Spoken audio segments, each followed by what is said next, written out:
being an artist is about what you have to say and what your perspective is and what you believe. What can you expect from me? Expect the unexpected. I'm experimenting every single time. Somewhat hold a mirror up to other people and say, this is how I feel. You know, me being healed, the ED, right? And, you know, having it all figured out, it's just like, I don't, you know? We are just so conditioned to want to be the best at what we do. And if we're not gonna be good at it, we're not gonna try. I put colors down. The colors then tell me what is being formed from there. And I feel like it's my responsibility to show myself so other people are then inspired to showcase them. So I will be trailblazing in too many different spaces. I mean,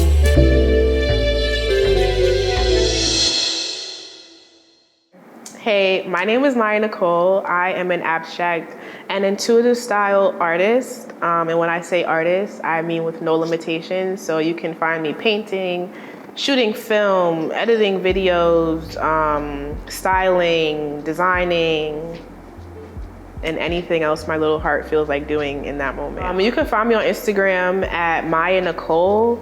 That's MAYAAA, 3 A's, Nicole, NICOLE with 2 underscores at the end, Maya Nicole.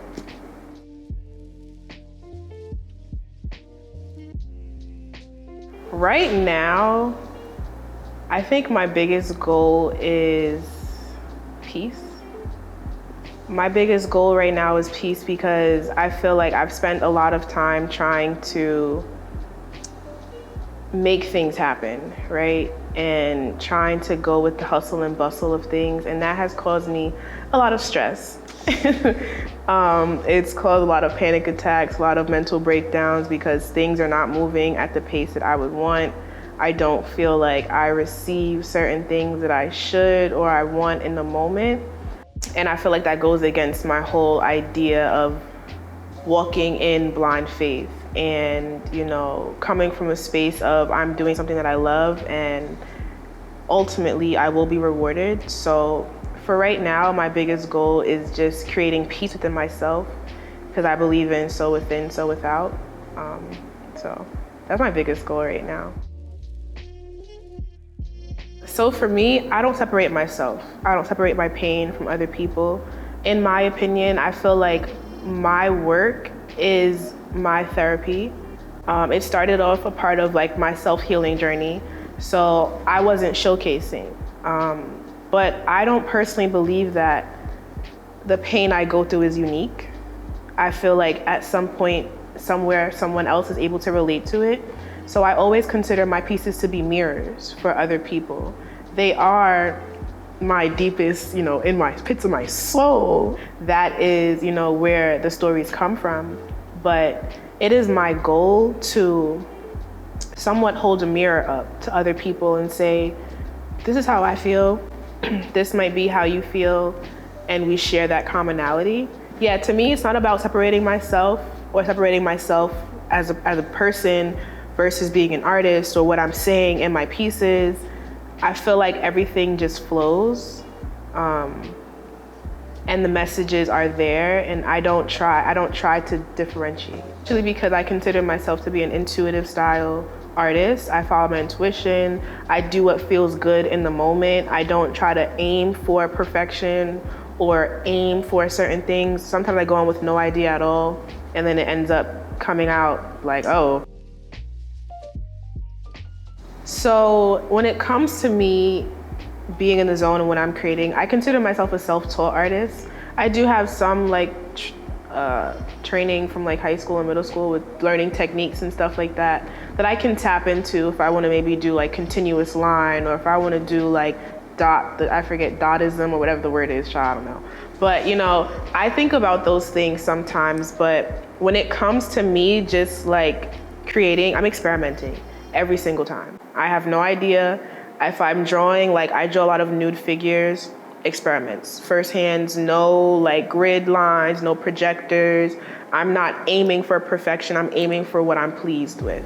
And then with my work style, As an abstract artist, I do enjoy lots of Easter eggs, like you said. Like I enjoy putting in special words or extra characters or, unique colors and things like that, just to play on to layers. I love painting in layers because I feel like it gives you more to look at. And the longer you look at the pieces, the longer you're able to say like, oh shoot, I didn't even notice that. Like, oh wow, like, that's crazy. I think that what you said first about kind of like in between that line, funny you use that word, that phrase specifically, because I feel as though a part of my purpose in being an artist, and I define myself as an artist without limits. So I don't only paint, but I do a couple other things here and there. I think that I consider myself a visionary because I see what exists in between the lines. People go for surface value most times, or they try to, go deeper, but there's still something that's sometimes missing, the thing that connects the top and the bottom. I always try to go for the center point to best of my abilities.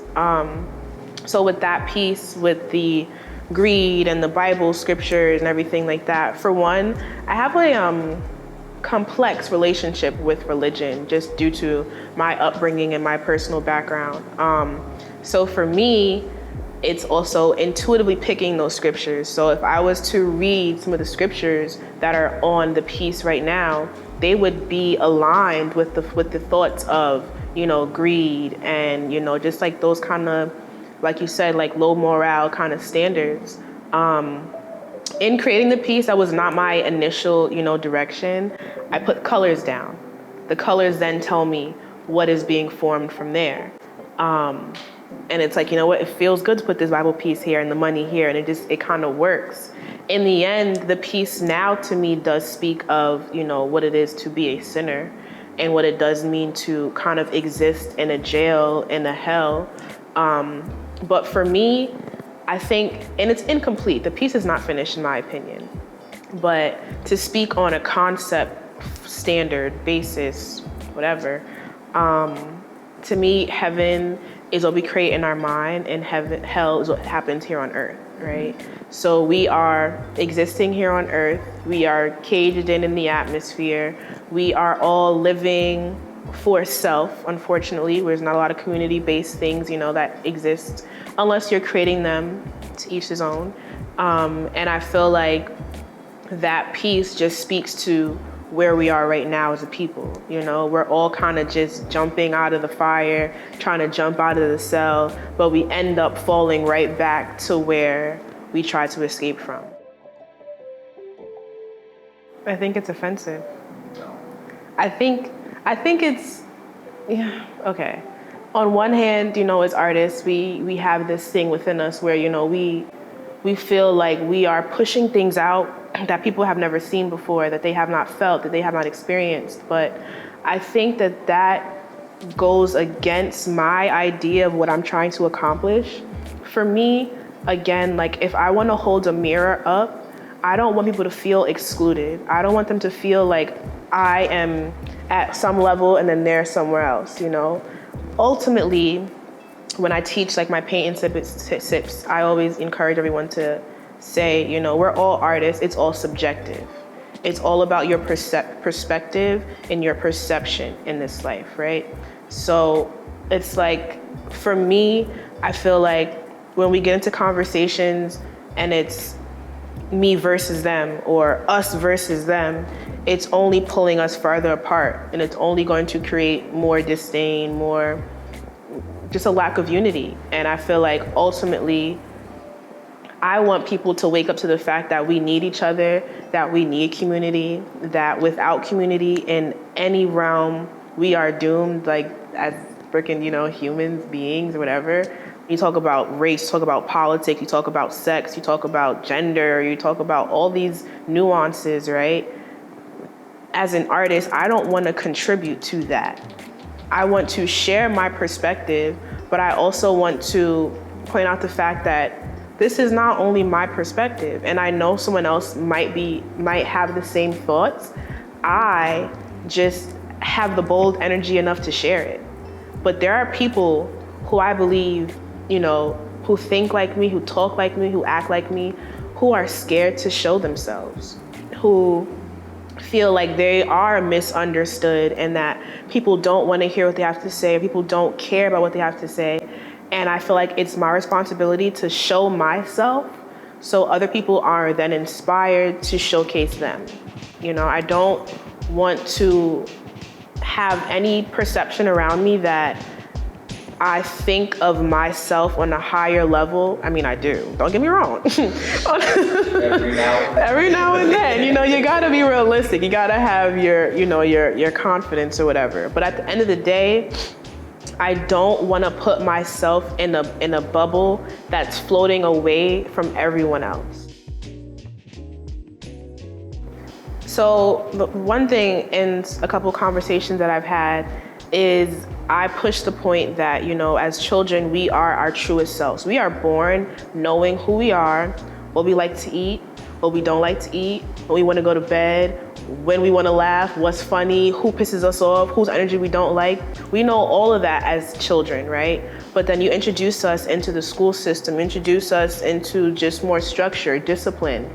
Those things are kind of pulled out of you left and right. So my point in us being children is that, again, when we're children, we know everything that we want in life, and life essentially kind of puts you in these different elements that cause you to be on your best behavior, which is like a herd type of mindset. When I teach children, children are very vulnerable. Adults are not vulnerable. Children are, in my opinion, depending on the age range too, either not afraid to fail or too afraid to fail, to the point where they are going to paint. And I've talked children down off of panic attacks where they're crying and they're frustrated because their turtle doesn't look like my turtle, or they have too much paint on their canvas and now things are blending together and their green is now brown. And to me, you know, those are my favorite moments, because it's a life lesson in that moment that you don't strive for perfection. You don't base your value off of this piece of canvas right now. You have all the time in the world to let this canvas dry and then try again.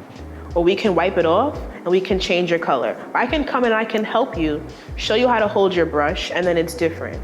With adults, I feel like we are just so conditioned to want to be the best at what we do. And if we're not gonna be good at it, we're not gonna try.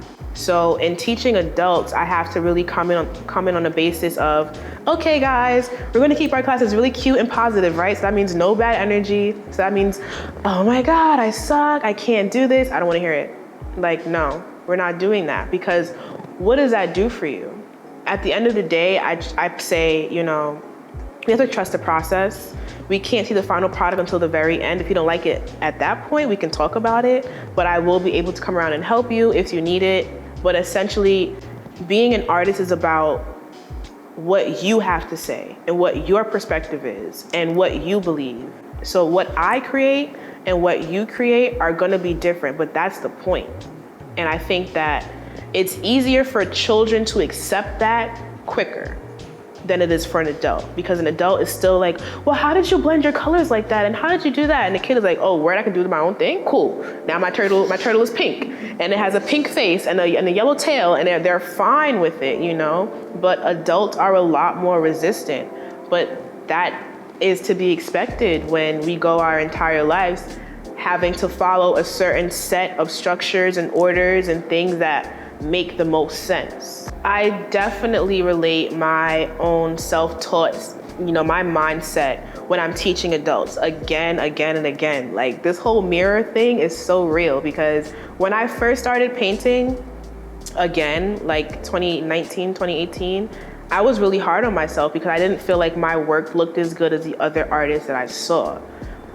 I knew that there were certain styles I enjoyed, people I wanted to, you know, take inspiration from, but my work, it couldn't look like what I wanted it to look like for a moment. So when I am teaching the adults, I don't come from a place of not understanding, you know? I know exactly what it is to be in a space trying to make something perfect, trying to make something look good, but I swear to God, as soon as I got rid of that mindset, as soon as I started letting things flow, I got my best work, because it's like the channels are now open. You're not restricting yourself, you're not blocking anything off. It's just you and your canvas, and whoever you believe in, you know, is working with you in that time. Whatever your source is, I feel like comes out through you when you just let yourself be.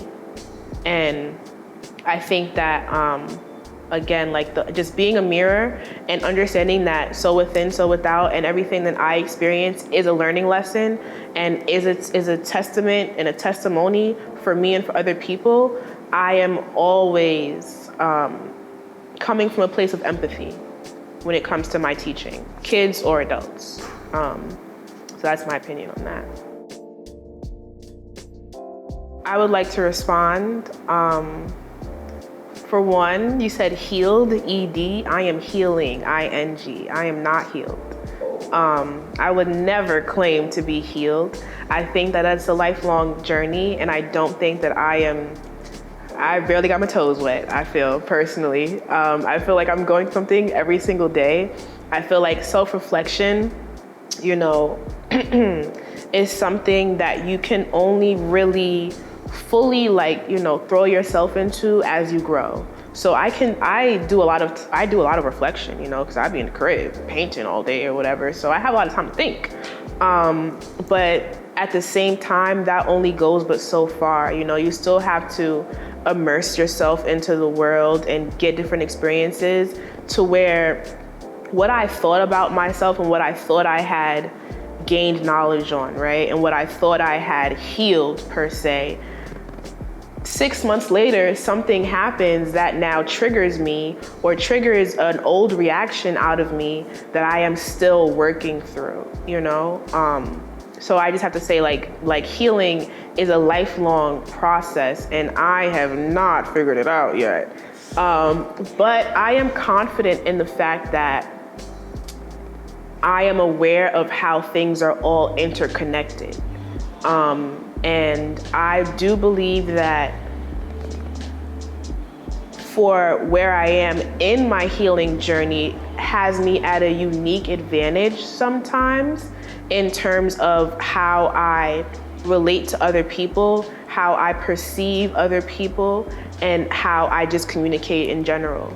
I think I have a poise to me that comes off where I have all my shit together and I know exactly, you know, what it is I want to do and where I'm coming from and where I want to go, but that's not the case at all. So yeah, I just really want to like drill that point in, because I get that a lot from people where they just speak to me as if I have it all, you know, and it's easy to perceive me that way, but just knowing how I feel and how I'm like, you know, I have a mental breakdown, I feel like twice a week or something like that. I would never want to let anyone walk away believing that about me, you know? And to know that like that's normal. And when I say mental breakdown, it's not so much a breakdown, it's just more of like, sometimes you have to get your mind like bursted open in different ways, and that can be emotionally taxing to you. But on the other side of it, I do come out more knowledgeable, with more wisdom, and just with more empathy for myself. I don't like it. And I know that people mean well when they say it, that it comes from a beautiful and positive place. But I feel like, to me, it feels like it doesn't allow me real space to be sometimes. Because when you already have the high expectation of who I am, right? And how I maneuver through life, what about my bad days, you know? People call me a lot when they have like their bad days, or because, you know, I have a lot of wisdom, or I got some good words and I can form a nice sentence or whatever. But it's like, you know, at the end of the day, I think that more outside of it being about advice, it's about an emotional safe space. People seek an emotional safety within me because of because of the fact that I have a poise, I guess, to me, and I have a certain amount of wisdom or whatever, that it makes sense to come to me when you are kind of like in distress. I don't have a problem with it. I love it. I love being here for people and everything like that. My point is that, to your statement of, me being healed, the ED, right? And, having it all figured out, it's just like, I don't, And sometimes you just have to make space for the fact that I might not have that, and I don't want people's perception of me to just exist only in that realm. That's it. But I'm here. People want to call me, you need me, I'm here, I'm your girl, don't worry about it. We good. We good. It is what it is. All right. What can you expect from me? Expect the unexpected. I consider myself an artist without limits. I go by defined because I define my life by my own rules. I don't really care to follow the rigid restrictions of what makes sense for society, right? So for me, right now, I'm really in a space of bold experimentation with my dreams. There are a lot of things I want to do, a lot of things I want to be a part of, that I hope people, make space for me, accept me in, pull me into, invite me into these spaces. But if not, just know that I am someone who feels like the calling on my life is bigger than the moment. So I will be trailblazing in too many different spaces. I mean, from the styling, I've been taking sewing lessons with my girl Tony, so I've been trying to do some more designing. I don't work on art every single day. It has to kind of be in a mood. If it doesn't flow, it doesn't flow. But I do plan on being in a gallery by the end of next year. So it'll happen, trust me. Somebody's gonna be like, yup. Definitely something like that. But yeah, I mean, for me, I just think that you can expect to see more of me in many different ways. Me showcasing myself, my truth, and my heart on a bigger level from here on out. All right, Maya Nicole, I will see you again, and the world is yours, all right? Thank you.